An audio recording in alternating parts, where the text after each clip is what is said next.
इफिसर 327 Romeo 10 अध्याय। हे भाई माने से माने जेपरि परित्राण पाती एहा मोहर हृदयर बांछा एवं सेमानंक निमंते ईश्वरंक छामुरे मोहर प्रार्थना। कारण ईश्वरंक विषय जे सेमानंकर उद्योग अछि एहा मु सेमानंक सपक्षरे साक्ष्य देउअछि, किंतु सेही उद्योग ज्ञानयुक्त नुहे। जेणु ईश्वरदत्त धार्मिकता विषय रे अज्ञ होई व अपना अपना धार्मिकता स्थापन करने को चेष्टा करी से माने ईश्वरदत्त धार्मिकतार वशीभूत होई नाहंती। कारण प्रत्येक विश्वासी पक्षरे धार्मिक गणित हेबा निमंते ख्रीष्ट व्यवस्थार शेष अटंती। समस्तंक निमंते परित्राणर संवाद। कारण मशा लेखंती जो मनुष्य व्यवस्था मूलक धार्मिकता साधन करे से तद्वारा बंचिबो, किंतु विश्वास मूलक धार्मिकता एपरि कहे मने मने कुह नाही किए स्वर्गरोहण करिबो अर्थात ख्रीष्टंको वल्हाई आनिबा निमंते, अबा किए रसतळको अवतरण करिबो अर्थात ख्रीष्टंको मृतमानक मध्यरु उठाई आनिबा निमंते। किंतु ताहा कोण कहे वाक्य तुम्भर निकटवर्ती तुम्भ मुखरे व तुम्भ हृदय रे अछि, अर्थात जो विश्वास संबंधी वाक्य आम्भे माने प्रचार करो सेही वाक्य। जेणु तुम्भे जदि मुखरे जीशुଙ୍କୁ प्रभु बोली स्वीकार करिबो आ ईश्वर ताहांकु मृतमानक मध्यरु उठाई अछंती बोली हृदय रे विश्वास करिबो तेबे परित्राण प्राप्त हेबो। कारण धार्मिकता प्राप्ति निमंते मनुष्य हृदय रे विश्वास करे व परित्राण प्राप्ति निमंते मुखरे स्वीकार करे।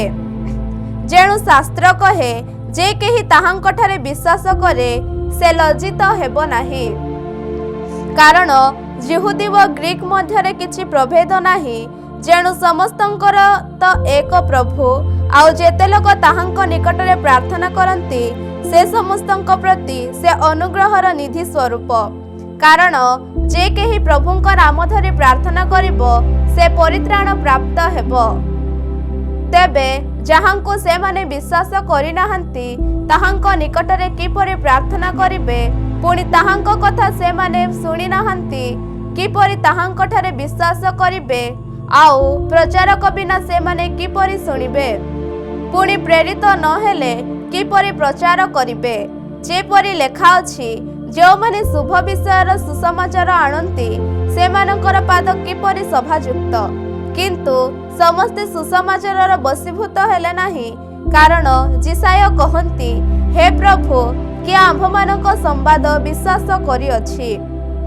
अतएव विश्वास श्रवणरु जात हुए व श्रवण ख्रीष्टंक वाक्य द्वारा हुए। किंतु मु कहे से माने कि सुनि नाहंती। हाँ निश्चय समुदाय पृथ्वी रे से मानकर स्वर आउ जगतर सीमा पर्यंत से मानक वाक्य व्यापी गला। किंतु मु कहे इस्राएल कौन जानि नाहंती। प्रथमरे मशा कहंती आम्भे नगण्य जाति द्वारा तुम्भ मानकर ईर्षा जन्माइबा, गोटे निर्बोध जाति द्वारा तुम्भ मानकु क्रोधान्वित करिबा।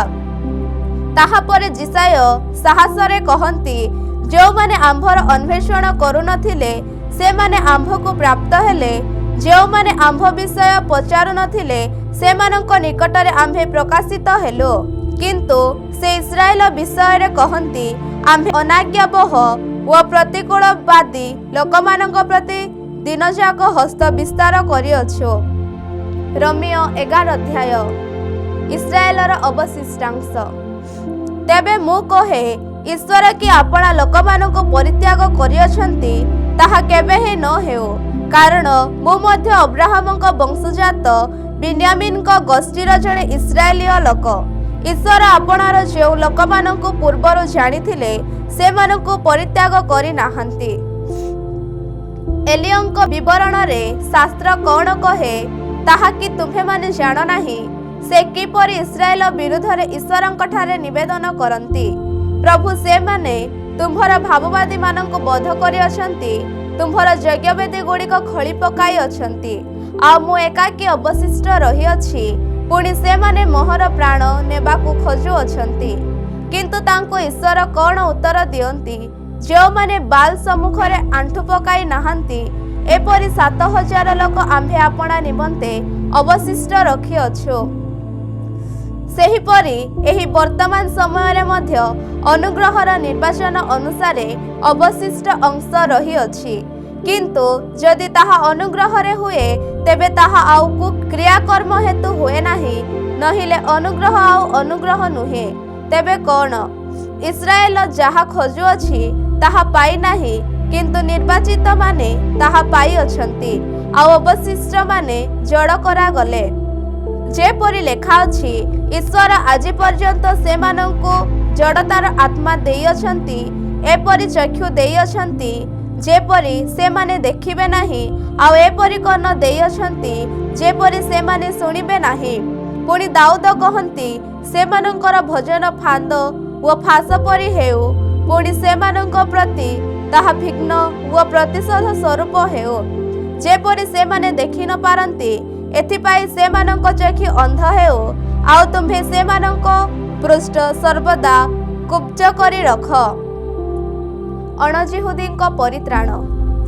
ତେବେ ମୁଁ କହେ, ସେମାନେ କ'ଣ ବିନଷ୍ଟ ହେବା ନିମନ୍ତେ ଝୁଣ୍ଟିଲେ? ତାହା କେବେ ନ ହେଉ, ବରଂ ସେମାନଙ୍କୁ ଉଦ୍ଯୋଗୀ କରିବା ନିମନ୍ତେ ସେମାନଙ୍କ ପତନ ଦ୍ୱାରା ବିଜାତିମାନଙ୍କ ନିକଟରେ ପରିତ୍ରାଣ ଉପସ୍ଥିତ ହୋଇଅଛି।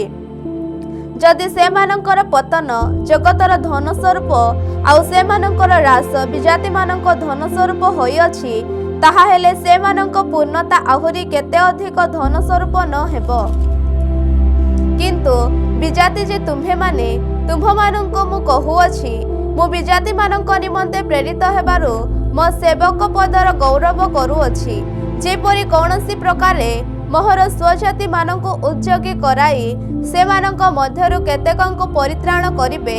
କାରଣ ଯଦି ସେମାନଙ୍କର ଦୂରୀକରଣ ଦ୍ୱାରା ଜଗତର ମିଳନ ଘଟିଲା, ତେବେ ସେମାନଙ୍କ ଗ୍ରହଣ ଦ୍ୱାରା କ'ଣ ନିଶ୍ଚୟ ମୃତମାନଙ୍କ ମଧ୍ୟରୁ ଜୀବନ ଲାଭ ନ ହେବ? ଆଉ ଯଦି ପ୍ରଥମ ଉତ୍ସର୍ଗୀକୃତ ଅଂଶ ପବିତ୍ର, ତାହାହେଲେ ସମସ୍ତ ପୀଠ ମଧ୍ୟ ପବିତ୍ର। ପୁଣି ଯଦି ମୂଳ ପବିତ୍ର, ତେବେ ଶାଖା ସବୁ ମଧ୍ୟ ପବିତ୍ର। କିନ୍ତୁ ଯଦି କେତେକ ଶାଖା ଉଚ୍ଛିନ୍ନ ହେଲା ଓ ତୁମ୍ଭେ ବନ୍ୟ ଜିତବୃକ୍ଷର ଶାଖା ହେଲେ ହେଁ ସେହି ସବୁ ମଧ୍ୟରେ କଲମ କରାଗଲ, ପୁଣି ସେମାନଙ୍କ ସହିତ ଜିତ ବୃକ୍ଷ ମୂଳର ରସର ଅଂଶୀ ହେଲ, ତେବେ ସେହି ଡାଳଗୁଡ଼ିକ ବିରୁଦ୍ଧରେ ଗର୍ବ କର ନାହିଁ। କିନ୍ତୁ ଯଦି ଗର୍ବ କର, ତେବେ ଯେ ମୂଳକୁ ଧରି ନାହଁ, ମାତ୍ର ମୂଳ ତୁମ୍ଭକୁ ଧରିଅଛି, ଏହା ଜାଣିଥାଅ। ତେବେ ତୁମ୍ଭେ କହିବ, ମୁଁ ଯେପରି କଲମ ହୋଇପାରେ, ଏଥି ନିମନ୍ତେ ଡାଳଗୁଡ଼ିକ ଉଚ୍ଛିନ୍ନ ହୋଇଅଛି। ଭଲ କଥା, ସେମାନଙ୍କର ଅବିଶ୍ୱାସ ହେତୁ ସେମାନେ ଉଚ୍ଛିନ୍ନ ହେଲେ, ଆଉ ବିଶ୍ୱାସ ହେତୁ ତୁମ୍ଭେ ସ୍ଥାନ ପ୍ରାପ୍ତ ହୋଇଅଛ। ଗର୍ବିତ ମନା ହୁଅ ନାହିଁ, କିନ୍ତୁ ଭୟ କର। କାରଣ ଯଦି ଈଶ୍ୱର ସ୍ୱାଭାବିକ ଶାଖାଗୁଡ଼ିକୁ ଛାଡ଼ିଦେଲେ ନାହିଁ, ତେବେ ତୁମ୍ଭକୁ ମଧ୍ୟ ଛାଡ଼ିବେ ନାହିଁ। ଅତଏବ ଈଶ୍ୱରଙ୍କ ଦୟା ଓ କଠୋରତା ବୁଝ। ଯେଉଁମାନେ ପତିତ ହେଲେ ସେମାନଙ୍କ ପ୍ରତି କଠୋରତା, କିନ୍ତୁ ତୁମ୍ଭେ ଯଦି ଈଶ୍ୱରଙ୍କ ଦୟାର ଶରଣାପନ୍ନ ହୋଇ ରହିଥାଅ, ତାହାହେଲେ ତୁମ୍ଭ ପ୍ରତି ତାହାଙ୍କ ଦୟା ନହିଲେ ତୁମ୍ଭେ ମଧ୍ୟ କଟାଯିବ।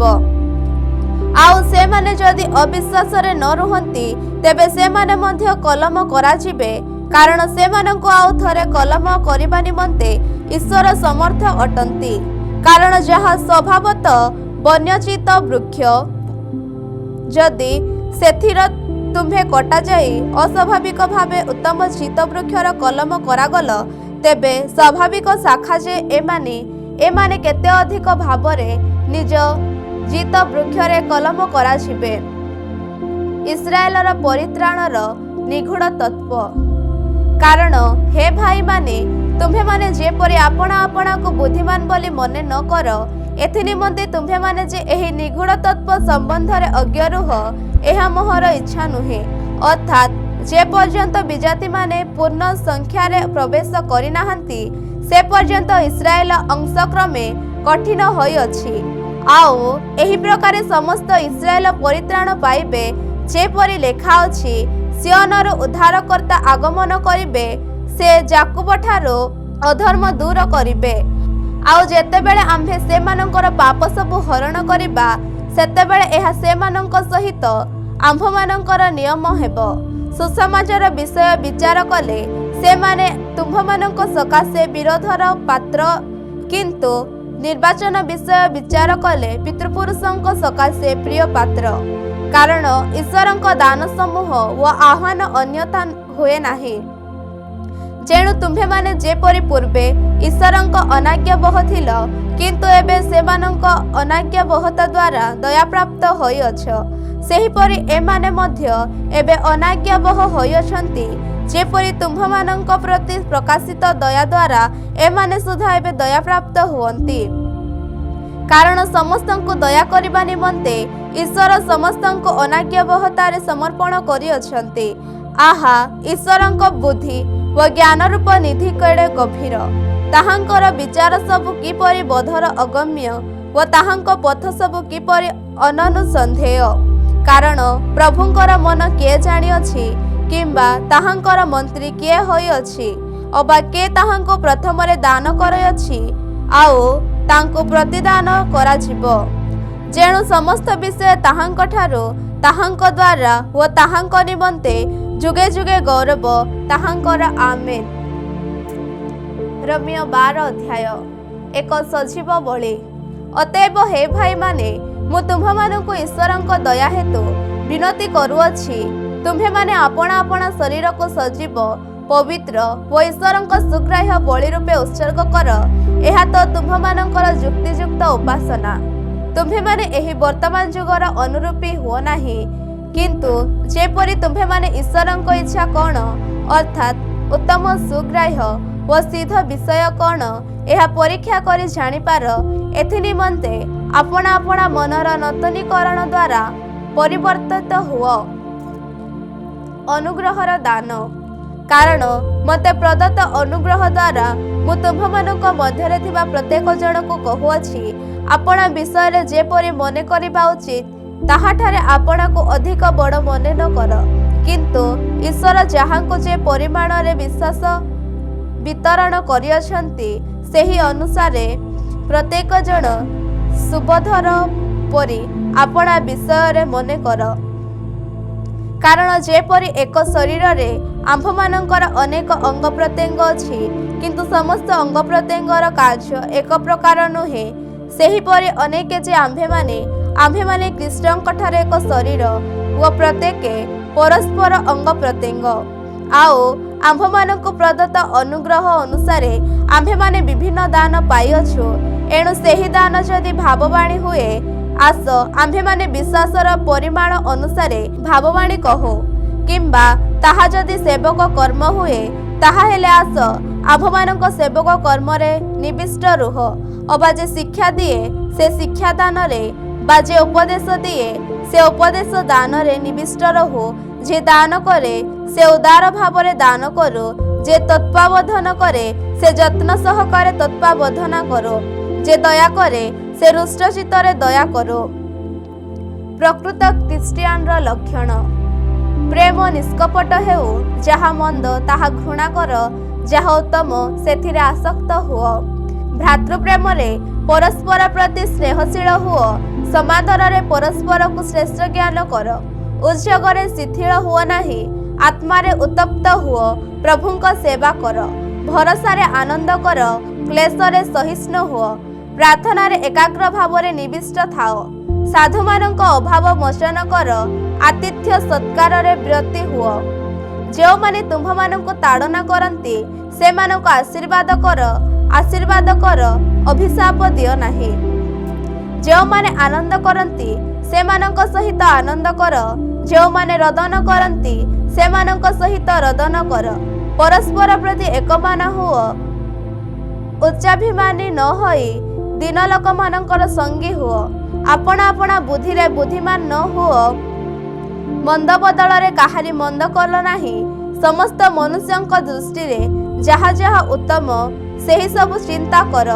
संभव हेले तुम्भर जेते पर्यंत साध्य समस्त लोकंक सहित शांति रे रुह। हे प्रिय माने, तुम्हे माने निजे निजे प्रतिशोध नियो नाही, किंतु क्रोध पाई स्थान छाड़ी दियो। कारण लेखा अछि, प्रभु कहन्ति, प्रतिशोध नेबा आम्भर अधिकार, आम्भे प्रतिफल देबा।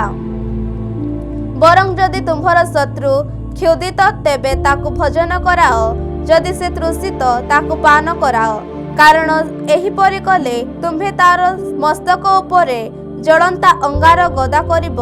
कुक्रिया रे पराजित न होई कुक्रिया को पराजय कर। रोमियो 13 अध्याय। शासनकर्तांक प्रति आनुगत्य। प्रत्येक जन अधिकार प्राप्त शासनकर्तांक वशीभूत हेउ, कारण अधिकार केवल ईश्वरंक ठारो आसे। आओ जे समस्त अधिकार प्राप्त शासनकर्ता अछंती से माने ईश्वरंक द्वारा नियुक्त। अतएव जे अधिकार प्रतिरोध करे से ईश्वरंक विधानर प्रतिरोध करे। पुणी जो माने प्रतिरोध करती से माने अपना अपना उपरे दंड घटाइबे, कारण शासनकर्ता माने सदाचारी प्रति भयजनक नुहंती, किंतु असदाचारी प्रति भयजनक। तुम्हे कि अधिकार प्राप्त शासनकर्तांक निकटरे निर्भय भाव को इच्छा कर, तेबे सदाचार कर, ताहा हेले ताहांक ठारो प्रशंसा पाइब, कारण से मंगल निमंते तुम्भ पाई ईश्वरंक सेवक। किंतु जदि असदाचार कर, ताहा हेले भीत हुओ, जेणु से निरर्थक खड्ग धारण करती नाही, कारण से ईश्वरंक सेवक स्वरूपे असदाचारी प्रति क्रोध प्रकाश करने निमंते दंडदाता अटंती। अतएव केवल क्रोधर भୟରେ नुहे, मात्र विवेक हेतु मध्य वशीभूत हेबा आवश्यक। जेणु एही कारणरू तुम्हे माने राजस्व मध्य देइथाओ, कारण से माने ईश्वरंक सेवक स्वरूप एही कार्य प्रवृत्त रहंती। जहाँकर जहा प्राप्य ताहांको ताहा दियो, जहाँको राजस्व देबाकू हुए ताहाकू राजस्व दियो, जहाँको सल्क हेबाकू हुए ताहाकू सल्क दियो, जहाँकू भय करिबाकू हुए ताहाकू भय कर, जहाँकू समादर करिबाकू हुए ताहाकू समादर कर। प्रेम द्वारा व्यवस्थार सफलता। परस्पर को प्रेम करिबा बिना आउ काहिरे काहारी ठारे ऋणी हुओ नाही, कारण जे पर को प्रेम करे से व्यवस्था सफल करी अछि। कारण व्यभिचार कर नाही, नरहत्या कर नाही, चोरी कर नाही, लोभ कर नाही। पुणी जदि आउ कौनसी आज्ञा थाए ताहा सार भावे एही वाक्यर अंतर्गत अटे, यथा प्रतिवासी की आत्मातुल्य प्रेम कर। प्रेम प्रतिवासीर अनिष्ट करे नाही, अतएव प्रेम व्यवस्था सफल करे। पुणी एबे तुम्भमानंकर निद्रारू जाग्रत हेबार समय जे उपस्थित, एहा जानी एही सब कर, कारण आम्भमानंक विश्वास करिबार दिन ठारू वर्तमान परित्राण आम्भमानंकर अधिक सन्निकट। रात्रि पाहांता हेउअछि, दिवस सन्निकट। अतएव आस आम्भे माने अंधकारर कर्म सब परित्याग करी आलोकर सजा परिधान करो। रंगरस व मततारे, लंपटता व कामुकतारे, विवाद व ईर्षारे आचरण न करी आस आम्भे माने दिवसर विहित भद्र आचरण करो। पुणी प्रभु यीशु ख्रीष्ट को तुम्हे माने वस्त्र रूपे परिधान कर। आउ को अभिलाष उद्रेक करने सकाशे शरीर निमंते आयोजन कर नाही।